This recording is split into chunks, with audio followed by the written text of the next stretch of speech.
kita dipertontonkan sesuatu yang tidak ada di hukum acara. Saya sependapat dengan Pak Mahfud. Selamat malam semuanya, salam keadilan. Salam keadilan. Pertama kita ucapkan dulu selamat dan salut kepada penyidik Polri ya, yang telah berhasil mengungkap suatu dugaan tindak pidana korupsi dan pencucian uang yang jumlahnya cukup besar, bahkan sangat besar. Yang kedua, dengan perkara ini selain mengungkap perkara cukup besar, akan banyak bantahan dan banyak apa-apa yang kita salah persepsi terungkap. Contohnya apa? Yang pertama, ada persepsi perang bintang, perang bulan, perang matahari bertabrakan ya. Benar gak sih itu? Ternyata Pak Kapolri dengan Panglima TNI dengan Jaksa Agung berpelukan mesra dan tidak merengut, senyum katanya. Tapi kan ada yang bilang ada panggung depan, ada panggung belakang. Itu kan namanya panggung dunia, panggung sandiwara jelas. Tetapi yang jelas dipertontonkan pada masyarakat demikian akrabnya. Yang berikut, kita yakin demikian akrabnya hubungan antara ya, bukan pimpinannya, kita lihat pada lini bawah, direktur ke bawah, antara penyidik dan penuntut di kejaksaan dengan penyidik Polri dan penyidik KPK. Mengapa akrab? Karena mereka sudah satu bahasa. Mereka sudah mempunyai musuh yang sama, yaitu koruptor dan perbuatan korupsi. Di mana mereka dididik ini, dicandra di muka mereka lebih dari 4 tahun, yaitu di KPK. Karena pada waktu itu kita memilih yang ditempatkan di KPK, pada waktu saya pilih dari Polri, saya di Barreskrim, adalah perwira-perwira tamatan PTIK yang terbaik. Dan mereka sekarang sedang memegang fungsi yang cukup lumayan. Baik di kejaksaan maupun di kepolisian. Walaupun belum jadi jam dan belum jadi Kabareskrim, tapi mereka udah satu bahasa. Kita tidak tahu bahwa apakah dalam menangani perkara ini, umpan yang diberikan kepada Polri itu berasal dari kejaksaan, demikian juga umpan yang diberikan ke kejaksaan berasal dari Polri. Jadi kita harus tepis anggapan bahwa ini ada perang, nggak ada.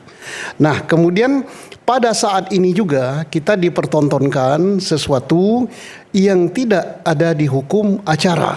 Saya sependapat dengan Pak Mahfud.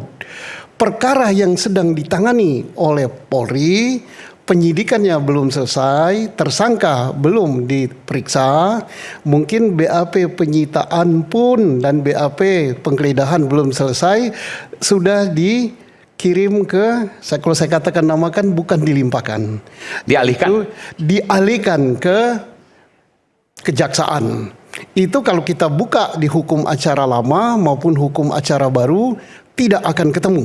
Ya, tapi di KUHAP nggak ada itu ya? Nggak ada. Tetapi itu saya sependapat dengan Pak Mahfud. Nah, apakah ini bisa dibenarkan? Tergantung. Kita berikan tepuk tangan untuk Bung Boyamin Saiman. Ya. Selamat datang, Bung Boyamin. Silakan, Bung Boyamin. Datang Pak Boyamin. Ya. Jadi tergantung dengan rakyat. Kalau rakyat mendukung hal itu dan menganggap hal itu benar, bagus dan tepat, semua kalau rakyat mau, jadilah itu barang, maka akan sah ya. Bentar, walaupun melanggar KUHAP tapi rakyat senang, nggak apa-apa? UHAP yang dilanggar tidak ada, karena memang nggak ada pasalnya. Gitu. Jadi nggak ada pasalnya. Jadi ini tidak melanggar KUHAP, tapi tepatnya tidak ada klausul ini di KUHAP gitu ya? Klausul bahwa ini tidak ada.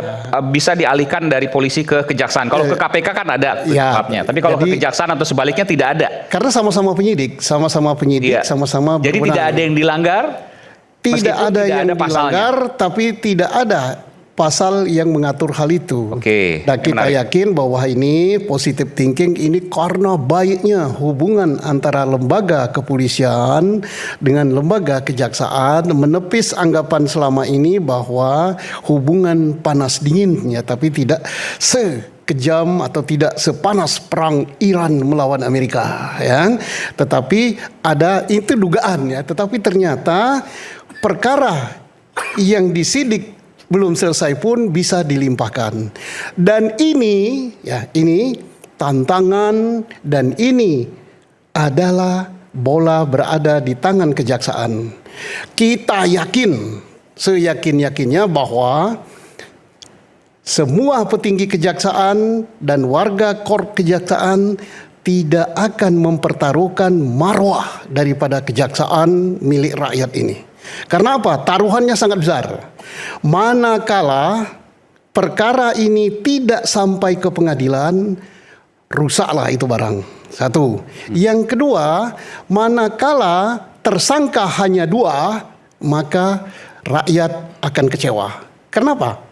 Pasti tersangka itu tidak mungkinlah. Nanti Pak Boyamin, Pak Pitra, orang hukum pasti jelaskan. Tidak mungkin 2. Ini kan korupsi dalam penyuapan. Ya. Kalau penyuapan, ada yang menyuap, ada yang menerima suap. Nah, perkaranya saja sudah disebutkan, perkara pokoknya 3. Yaitu masalah batubara, Krakatau Steel, dan Asabri. Nah, perkara ini mencari tersangkanya gampang. Kenapa gampang? Berkasnya ada di kejaksaan. Kita ingat sekian bulan atau sekian tahun yang lalu 3 perkara ini ditangani kejaksaan. Ternyata perkara ini bermasalah. Ada korupsi di atas korupsi, nah maka berarti tersangkanya bukan yang korupsi di atas korupsi, tapi yang betul-betul melakukan korupsi di perkara batubara, korupsi di perkara Asabri, dan korupsi di perkara Krakatau Steel. Jadi minimal bertambah 3. Tapi bertambah 3, penonton masih kecewa. Pasti lebih dari itu. Nah, jadi harus tambah. Kemudian harus. Nah, kalau saya tidak mengatakan, saya positive thinking saja, tidak mengatakan bahwa ini akan ke atas, akan kemana-mana. Tapi yang jelas dari jalur perkara saja, tersangka pasti bertambah. Tapi dari jalur pemain, ya pemain di lingkungan korp kejaksaan, kita positive thinking, mudah-mudahan hanya 1 ini, yaitu pemain tunggal gitu ya. Jadi kan bisa kan, bulu tangkis itu kan tidak terlalu harus ada ganda ya. Yang tidak boleh pemain tunggal itu sepak bola. Dan kita anggap aja bulu tangkis pemain tunggal gitu. Mudah-mudahan hanya 1 pemainnya. Nah, jadi ini untuk DPR dan untuk pembuat undang-undang, untuk akademisi, untuk praktisi, ini laboratorium hukum yang paling bagus sekali. Oke, Pak Susno, saya ingin tanya dulu Pak Susno. Dari 3 skenario yang disampaikan oleh Pak Mahfud sebenarnya diundang ke sini cuma berhalangan ya. Saya ingin tanya, salah satunya adalah yang paling mungkin di depan mata, pra-peradilan dan kemudian status tersangkanya lepas. Apakah itu mungkin? Sangat mungkin ya, sangat mungkin karena dan apa yang terjadi? Pra-peradilan adalah haknya seorang. Kita belum mengetahui, belum ada penjelasan di hukum apakah penyidikan yang dilakukan oleh kepolisian, penyidik Polri itu bisa di take over begitu saja menjadi hasil penyidikan yang dilakukan oleh penyidik kejaksaan. Apakah SPDP yang dibuat oleh penyidik Polri itu bisa dilanjutkan SPDP kejaksaan? Ataukah perkara ini harus di SP3 dulu oleh Polri, kemudian buka perkara baru oleh kejaksaan? Ataukah perkara ini surat perintah dimulai penyidikannya harus 2? Nah, ini PR untuk anggota DPR, berarti waktu menyusun undang-undang dulu kurang 1 klausal pasal. Apakah praktek semacam ini tidak pernah dilakukan? Pernah. Contohnya, Polri sedang menyidik suatu perkara, waktu ditangkap nampaknya dia orang sipil, tunduk pada peradilan umum. Di tengah penyidikan ternyata dia anggota militer aktif. Maka orang ini harus diserahkan kepada penyidik polisi militer, yaitu peradilan militer. Dan pernah juga terjadi waktu KPK, belum lama itu ya, KPK nangkap kasus korupsi di suatu lembaga, ternyata yang disangka melakukan itu belum pensiun, masih tunduk pada peradilan militer, jadi dialihkan penyidikannya. Tapi kalau sesama penyidik sipil seperti Polri dan Kejaksaan belum ada. Tapi apakah itu terlarang? Larangannya tidak ada. Apakah itu bisa dibolehkan? Pasal yang mengaturnya tidak ada. Nah, jadi ini kalau ibarat hukumnya apakah ini haram, halal, makro atau mubah, ya berada di situlah antaranya. Pak Pitra lah yang menjawab, karena Pak Pitra gini-gini kiai dia ini. Jadi begitu, saya kira ini suatu pelajaran yang baik sekali. Tapi ingat satu aja pesan kita, betapa kita percaya kepada lembaga kejaksaan dengan reputasinya yang sudah sangat bagus. Satu. Jadi jangan dipertaruhkan lembaga ini dengan menghilangkan kepercayaan ini. Yang kedua, kita berpesan juga kepada hakim, karena hakim ini dia hakim pra peradilan itu tunggal. Kalau ada pra peradilan ya, karena belum. Kalau ada pra peradilan, misalnya ini bukan ngancam hakim itu merdeka, bebas, tapi pesan boleh kan, Pak Petra boleh kan pesan? Pesan boleh, suara hati rakyat. Kalau seandainya pra peradilan ada hakim yang mengabulkan gugatan daripada tersangka, tahu sendiri rasanya. Saya kira mungkin akan dirubung oleh netizen. Nah ini kita berharap hakim kalau seandainya ada pra peradilan, jangan coba-coba dengan mempermainkan kalimat sehingga perkara ini jadi hilang. Yang berikut, rakyat Indonesia termasuk saya sekarang ini sudah rakyat, berharap semoga semangat dan pemberantasan tindak pidana korupsi yang dilakukan oleh kejaksaan, oleh kepolisian dan KPK tidak surut gitu. Maju terus. Demikian. Pak Susno kalau bicara ini diplomatis tapi kritis. Pesannya sebenarnya jelas, cuma penyampaiannya diplomatis. Saya ingin ke Bung Boy Amin dulu. Bung Boy, ya, apa yang terjadi sesungguhnya? Anda punya data banyak soal ini. Ya, kan sebenarnya di Kabarnya gitu kan. Akhir 2024 kita sudah bikin laporan ke KPK yang terkait dengan Asabri begitu. Oke. Waktu itu namanya Koalisi Sipil Selamatkan Tambang, KSST gitu. Ada jejak digitalnya. Selamatkan Tambang. Ya, dicek di media online banyak kok gitu. Mungkin bisa ditayangkan kalau memang tadi saya screenshot gitu, ada di akhir 2024. Laporan tentang terkait dengan Asabri ini gitu. Bahwa pengembangannya kemudian karena saya kesibukan yang lain, teman-teman terutama Bung Ronald Loloboloi gitu, terus saja dia bergerilya, termasuk menyerahkan kepada kepolisian, ke Kortas Tipikor. Bahkan tambah pengembangan berkaitan dengan suplai yang PLN, PLTU-nya PLN, berkaitan dengan kalori yang diserahkan itu di GAR 3000, tapi kemudian diadministrasi di sana dengan kalori 4.000 dibayar dengan 4.000. Ini bedanya jauh harganya. Kalau kalori 3.000 itu di antara 400 sampai 650. Ya, terus apa kaitannya dengan penegak hukum? Ya. Apa kaitannya dengan penegak hukum? Dalam kasus ini tersangka FA. Ya, nanti dulu. Ex-Jampitsus. Terus kemudian kalau yang kalori 4.000 itu di atas 950. Oke. Harganya gitu. Nah, diadministrasikan dengan 4.000 dibayar 4.000 oleh PLTU. Padahal jelas kalau dilacak asal-usul barang ini dari PT X di Kalimantan itu ya 3.000. Di lahat dekatnya Pak Susno itu ada koridoran di sana ya 3.000 gitu, dan disuplai ke PLTU begitu. Nah, ini bisa diadministrasikan dibayar begitu karena diduga ada yang menyuruh, ada yang backingi, ada yang memanfaatkan. Nah, orang ini diduga ada terkaitan dengan Pak FA.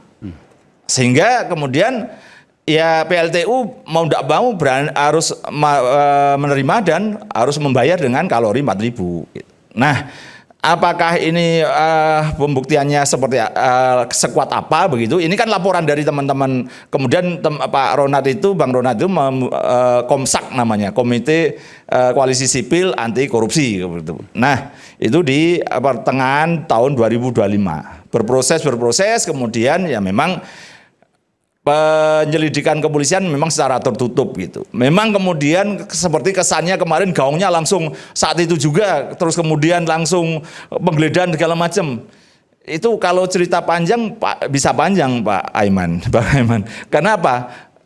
Misalnya orang yang mampu membuka brankas 15 menit, itu urutannya ada sebelumnya pengintaian brankas itu. Nggak mungkin tiba-tiba ujuk puter-puter dapat, nggak mungkin. Itu bisa 24 jam baru bisa kebuka kalau dia tidak. Artinya sudah ada Sudah hafal nomornya? Ya enggak. Aduh, cara bukanya gimana ya? Gimana? Gak apa-apa, bongkar aja, buka aja di sini gak apa. Itu bahkan ada yang bilang 26 detik. Kalau video cuma 26 detik ya, tapi sebenarnya 15 menit. Iya. Itu gimana? Pasti ada penyelidikan sebelumnya, kurang lebih gitu. Kira-kira gitulah. Tapi caranya bagaimana nanti diketahui orang lain, oh cara menghindarinya bagaimana gitu kan. Jadi ada penggalangan, ada yang namanya latihan, ada pengintaian segala macam. Ya memang harus kita buka bahwa ada pernah Densus yang ditangkap. Itu yang pertama. Kedua, 2025. Ya, kedua ada seseorang yang bertengkar di sebuah hotel kemudian ditangkap polisi. Kemudian ada isu mau penggeledahan di rumahnya Pak Febri waktu itu gitu. Ya. Jadi ini rangkaiannya memang sudah panjang. Dan itu semua terkait dengan kasus-kasus ini. Ada Asabri, Krakatau Steel, lalu kemudian Batubara, atau kasus yang lain sesungguhnya? Asabri dulu yang terkait dengan lelang saham PT GBU. Itu yang memang kita pintu pembukanya awal di akhir 2024 itu di situ. Kedua berkaitan dengan suplai PLN tadi dikembangkan oleh Ronat di pertengahan 2025 Batubara. Terus kemudian itu terkait dengan pemadaman bergilir ya yang selama ini disebut. Iya, otomatis kemudian karena PLTU kita itu dapat suplai kalori rendah, lama-lama rusak ini. Ya. PLTU-nya rusak, kemudian terjadi blackout kemarin. Gitu. Meskipun loh ya, sebenarnya ini hanya 2% ini dari PTO ini. Karena hanya 2 juta sekian. Sementara kebutuhan PLN se-Indonesia itu hampir 100 gitu, 100 juta metrik ton. Nah, tapi kan kemudian kan bisa dilacak. Loh, ini kan yang 4.000 ini siapa yang ternyata hanya 3.000. Nah, dilacak itulah ada orang yang kira-kira DR gitu, DR yang terkait pada posisi personifikasi dari Pak FA gitu. Jadi itu rangkaian yang dibangun oleh teman-teman penyidik kepolisian. Yang itu kedua Asabri, itu dugaan pemerasan Pak Susno Malan. Jadi ada saksi yang ketakutan kira-kira nanti wah bisa jadi tersangka ini karena memang dia menadah uang dari kasus Jiwasraya dan Asabri gitu untuk dibuat properti. Nah ini dia ketakutan atau ditakut-takuti, bahasanya kan sama aja. Nah namanya dia keluar uang. Sehingga dikonstruksikan oleh kepolisian kemarin itu sebagai pemerasan. Lah kalau pemerasan berarti kan yang memberi uang tidak kena. Ya. Artinya kalau dari apa yang disampaikan oleh Bung Boyamin, ini banyak dong rangkaiannya. Banyak pula potensi orang yang akan terjerat. Jelas dan lebih dari 10 orang. Lebih dari 10 orang. Jangan dikira hanya 3 perkara, masih ada 2 perkara yang tersisa di kepolisian. Termasuk gitu. di kejaksaan juga nggak mungkin sendirian. Ya, Kita kembali saat lagi, nanti kita akan bahas soal itu. Lepas jeda kami akan segera kembali.